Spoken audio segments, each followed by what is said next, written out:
সুপ্রিয় দর্শক, কেমন আছেন সবাই? আশা করছি সকলেই ভালো আছেন। আজকের ভিডিওতে আমরা খুব গুরুত্বপূর্ণ একটি বিষয় নিয়ে কথা বলবো। মালয়েশিয়ার ভিসার বর্তমান পরিস্থিতি, নতুন আপডেট এবং আজকের দিনে বাংলাদেশ থেকে মালয়েশিয়ায় যাওয়ার ফ্লাইট পরিস্থিতি আসলে কি অবস্থায় আছে।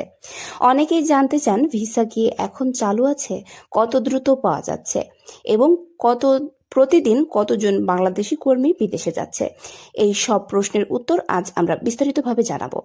প্রথমে মালয়েশিয়ার ভিসা প্রসেস নিয়ে কথা বলবো। অবশ্যই তার আগে আপনাদের কাছে ছোট্ট একটি রিকোয়েস্ট থাকবে, আপনি যদি আমাদের চ্যানেলে নতুন হয়ে থাকেন অবশ্যই চ্যানেলটি সাবস্ক্রাইব করে আমাদের চ্যানেলের সঙ্গে থাকবেন, কারণ আমাদের এই চ্যানেলে প্রতিনিয়ত মালয়েশিয়া বিষয়ে নিত্য নতুন তথ্য আমরা দিয়ে থাকি।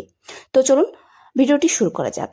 প্রথমেই মালয়েশিয়ার ভিসা প্রসেস নিয়ে কথা বলি। বর্তমানে মালয়েশিয়া সরকার বিদেশি কর্মী নেওয়ার ক্ষেত্রে কিছুটা নিয়ন্ত্রিত নীতি অনুসরণ করেছে। বিশেষ করে বাংলাদেশ থেকে শ্রমিক নেওয়ার ক্ষেত্রে আগের মতো একদম খোলা অবস্থায় নেই, বরং নির্দিষ্ট কোটা এবং অনুমোদিত রিক্রুটিং এজেন্সির মাধ্যমে নিয়োগ চলছে।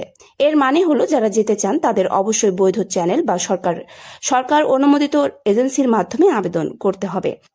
ভিসা প্রসেসিং সময় নিয়ে যদি বলি, সাধারণ 30 থেকে 45 দিনের মধ্যে সময় লাগতে পারে, তবে অনেক ক্ষেত্রে আরো বেশি সময় লাগছে, কারণ এখন ডকুমেন্ট যাচাই, কোম্পানির অনুমোদন এবং মালয়েশিয়ার অভ্যন্তরীণ অনুমতির উপর অনেক কিছু নির্ভর করছে। এখন প্রশ্ন আসে, ভিসা কি বন্ধ না চালু? সরাসরি বললে ভিসা পুরোপুরি বন্ধ না, আবার পুরোপুরি ওপেনও না। এটি সিলেক্টিভ ওপেন অবস্থায় আছে, অর্থাৎ নির্দিষ্ট সেক্টর যেমন ম্যানুফ্যাকচারিং, কনস্ট্রাকশন, প্ল্যান্টেশন এই সেক্টরগুলোতে কর্মী নেওয়া হচ্ছে, তবে সবাই সুযোগ পাচ্ছে না। এখন আসি সবচেয়ে গুরুত্বপূর্ণ বিষয়ে, আজকের দিনে মালয়েশিয়ার ফ্লাইট পরিস্থিতি কি? বর্তমানে বাংলাদেশ থেকে মালয়েশিয়ায় সরাসরি ফ্লাইট নিয়মিত চলছে। বিভিন্ন এয়ারলাইন্স যেমন বিমান বাংলাদেশ এয়ারলাইন্স, মালয়েশিয়া এয়ারলাইন্স এবং কিছু বেসরকারি এয়ারলাইন্স এই রুটে ফ্লাইট পরিচালনা করছে। তবে এখানে একটা বিষয় পরিষ্কার করে বলা দরকার, সব ফ্লাইটে শ্রমিক যায় না। অনেক ফ্লাইটে সাধারণ যাত্রী, ভিজিট ভিসা হোল্ডার এবং স্টুডেন্টরাও থাকে। এখন অনেকেই জানতে চান আজকে কতজন বাংলাদেশি কর্মী মালয়েশিয়ায় গেছে বা যাবে। এর প্রশ্নের সঠিক সংখ্যা বলা বাস্তবে সম্ভব না। এই প্রশ্নের সঠিক তথ্য বা সংখ্যা বলা বাস্তবে সম্ভব না, কারণ প্রতিদিনের নির্দিষ্ট সংখ্যা সরকারিভাবে প্রকাশ করা হয় না। তবে সাধারণভাবে বলা যায় প্রতিদিন কয়েকশো থেকে কয়েকশো হাজার বাংলাদেশি বিভিন্ন দেশে যাচ্ছে, যার মধ্যে মালয়েশিয়াও রয়েছে। বিশেষ করে দেশগুলোতেও যেমন দুবাই বা ইউএ প্রচুর বাংলাদেশি কর্মী কাজ করছে। 8% পর্যন্ত জনসংখ্যা বিদেশি শ্রমিক নির্ভর। কিছু ক্ষেত্রে মালয়েশিয়া যাওয়ার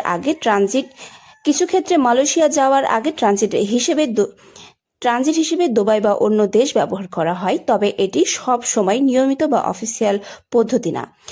তাও কেউ যদি শোনেন যে আজকে অমুক সংখ্যক লোক দুবাই গেছে, এই তথ্য সবসময় নির্ভরযোগ্য নাও হতে পারে। এখন আমরা বাস্তব পরিস্থিতি নিয়ে কথা বলি। বর্তমানে অনেক প্রবাসী কর্মী ভিসা দেরি, ফ্লাইট শিডিউল পরিবর্তন এবং কোম্পানির অনুমোদনের কারণে কিছুটা অনিশ্চয়তার মধ্যে আছে। কিছু ক্ষেত্রে দেখা যাচ্ছে ভিসা হয়ে গেছে কিন্তু ফ্লাইট দেরি হচ্ছে, আবার কোথাও ফ্লাইট আছে কিন্তু ভিসা আসতে দেরি হচ্ছে। এছাড়া আরেকটি গুরুত্বপূর্ণ বিষয় হলো মালয়েশিয়ায় যাওয়ার ক্ষেত্রে